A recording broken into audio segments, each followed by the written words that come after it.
got a massive waterfall just up ahead here. And I'm trying to work out the best way up it.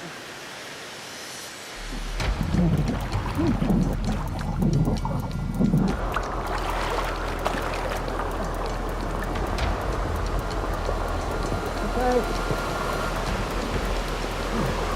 I'm just looking for somewhere that I can get through, but it doesn't look like there is any exit.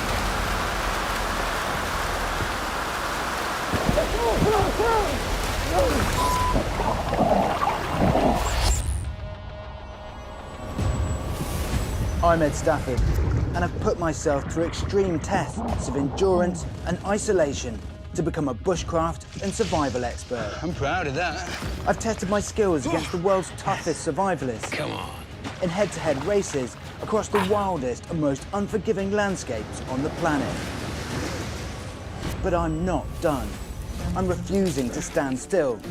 This time, I'm doubling up on opponents, taking on rematches, Bringing in my game. and having to go harder than ever before. It's not about beating my chest, but taking my skill set to the next level. Come on, stop it. In a bid to prove to myself that I'm on top of my game. This time, Oh my God. I'm facing off with renowned explorer and survival specialist Ness Knight, Venomous or not, but I'm going to assume that it is. as we take on the treacherous rapids, steep mountains and unforgiving jungles of the Valley of the Gods in Taiwan. That is one hell of a landslide. She's more than a friend, and to go up against somebody like that therefore makes this whole challenge very different. Ed Stafford, I hope that you're hungry and you're cold.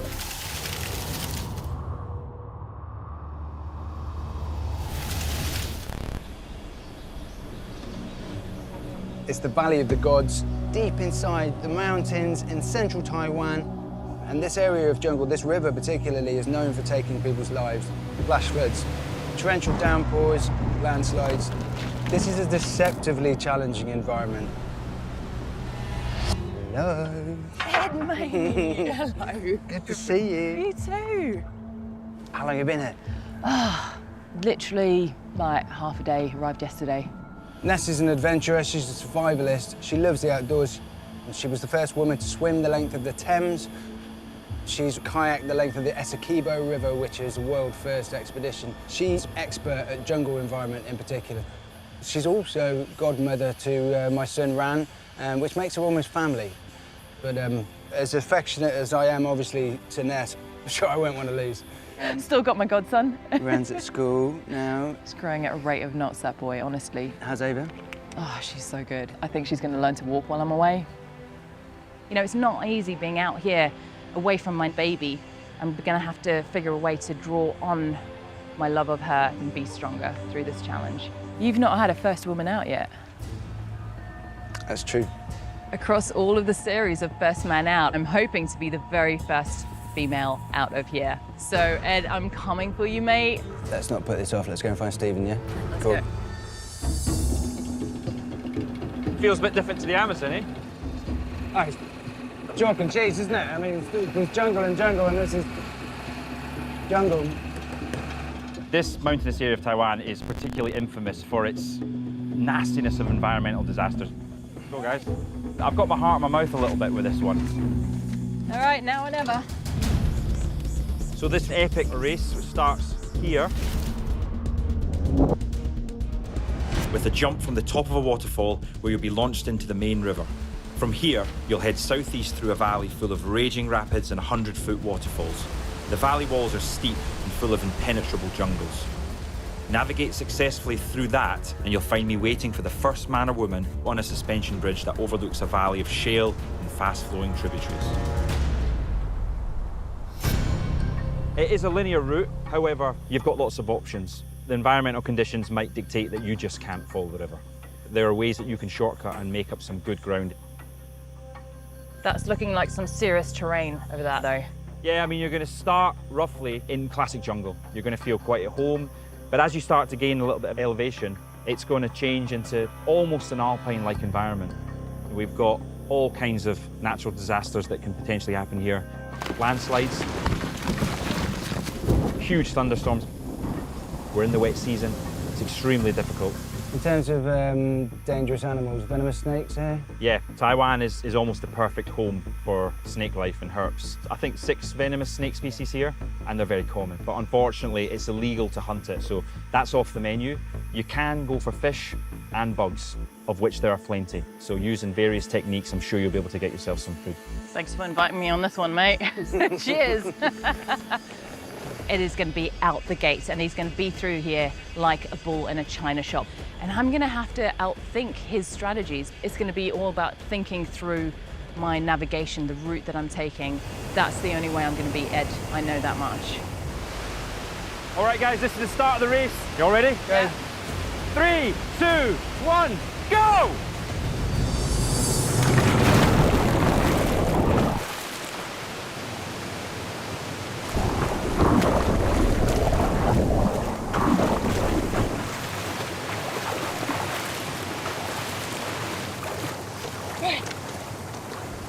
Ed's ahead of you. Just think Ed's ahead of you. Ed's ahead of you. Come on, keep going. I chose to come downstream because I thought it was the straightest route, the easiest navigation. I really care about this race. Really don't want to lose.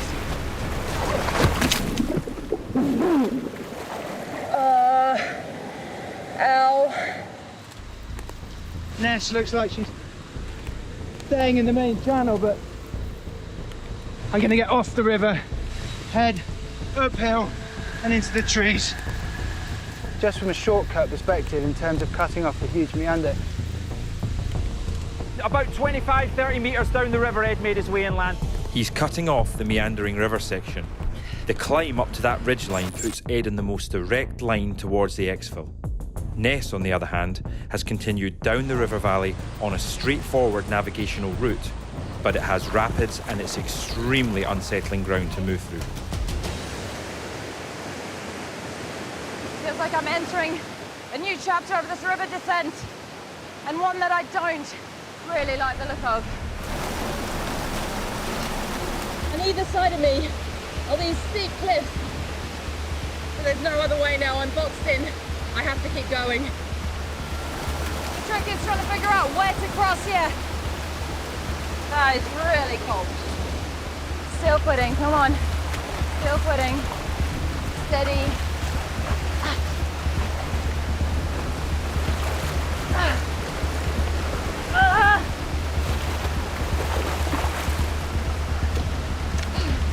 Okay. Okay. Oh. Oh. Ah. Come on, Ness, you gotta get through here.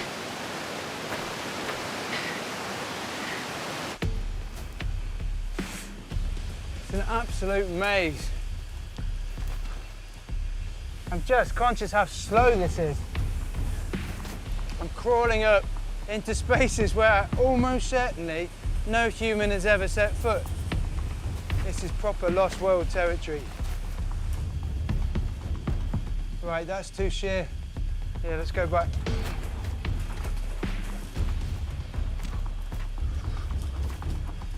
Just looking that way could lead me into a world of problems, I reckon. Maybe this is a better route. My gut says this way.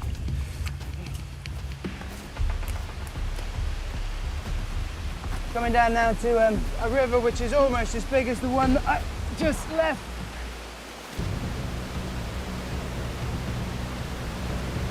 Oh my God, there's a 60-metre drop. I've come into a different watershed where the topography is going in an opposite direction. Sometimes in nature, there is a sort of predicament where you've got a ridge line, and on one side of it, the river's going like that, and the other side, the river's going like that, and that just must be what is going on here. Actually, I need to be heading straight up that waterfall. Because this is the most direct route to the finish line. Right, let's get a move on. We're going upriver.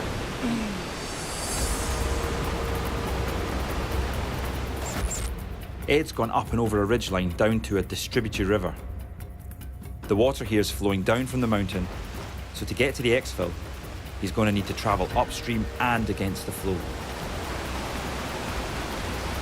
I expect him to be coming up against big waterfalls, huge climbs, and he certainly won't be moving fast, no more than 50 or 100 metres in an hour, even at pace.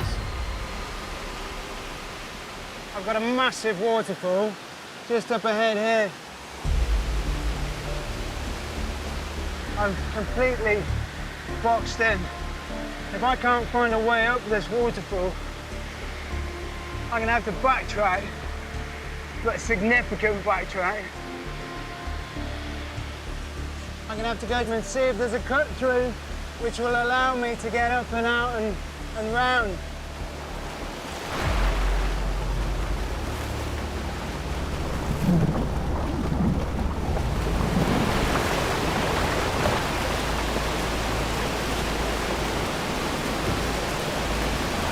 I'm just looking for somewhere that I can get through, but it doesn't look like there is any exit.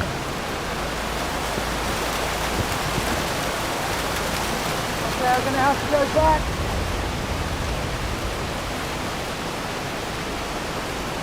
There must be another way around.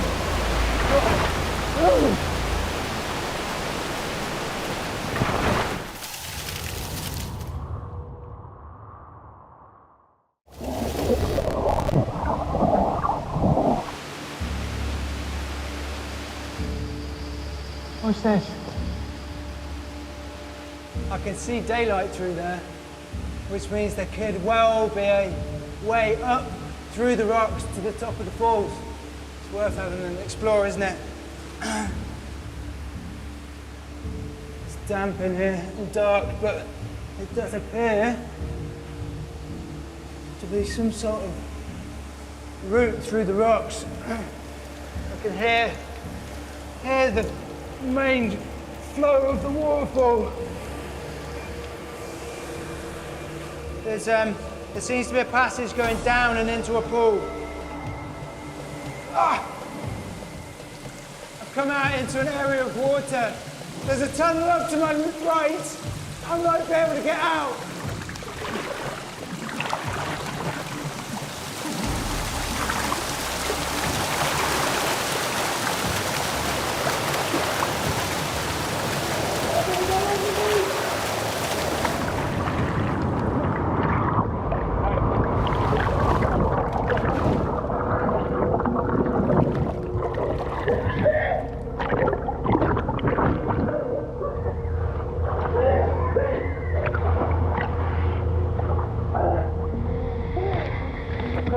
Through the waterfall, and there's no water crashing down in here.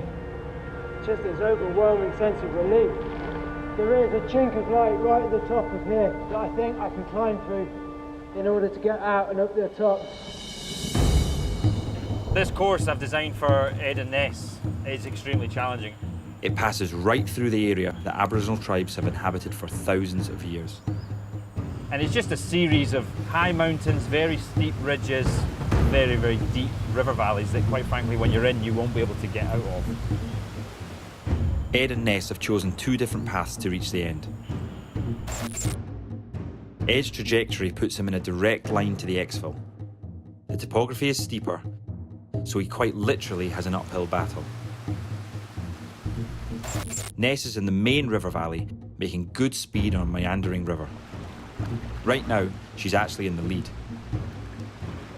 It's reaching the end of day one, and they're about to be tested again with the incoming weather. Flash floods are just an ever-present danger.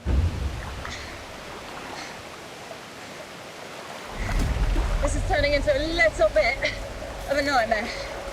I can feel my energy just sapping and draining out. I think we've got some thunder and lightning and some very heavy rain on the way. Oh man, better get going.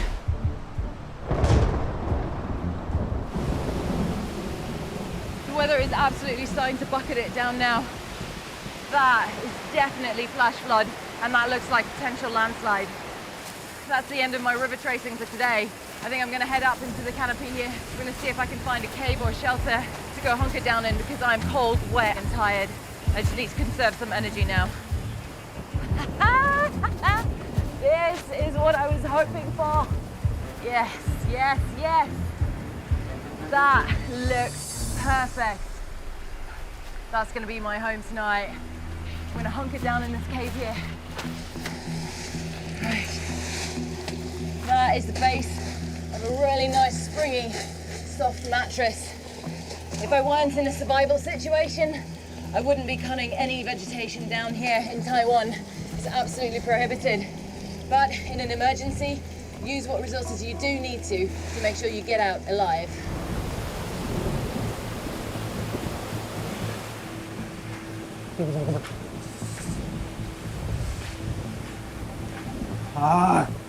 It's raining.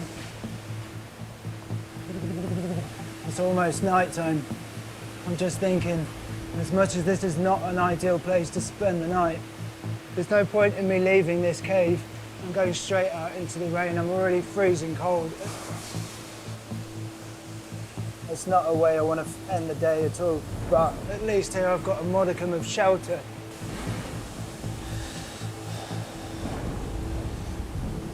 It's one of these nights that is just going on forever. There is no point in trying to get to sleep. I'm too wet, I'm too cold, and so I'm just kind of distracting myself to occupy the evening.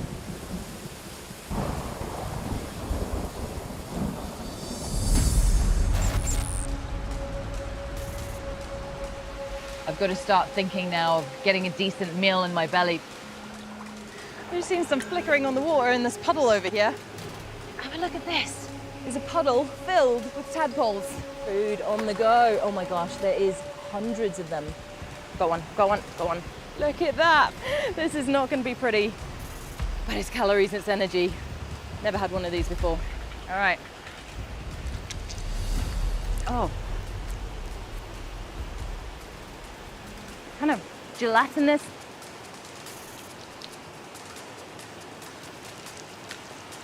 Oh. Oh, that is not good. That taste just pops and explodes in your mouth. It's bitter and it hits the back of your throat and makes you want to gag. Oh, that's nasty, right. But this is calories in and a little energy boost.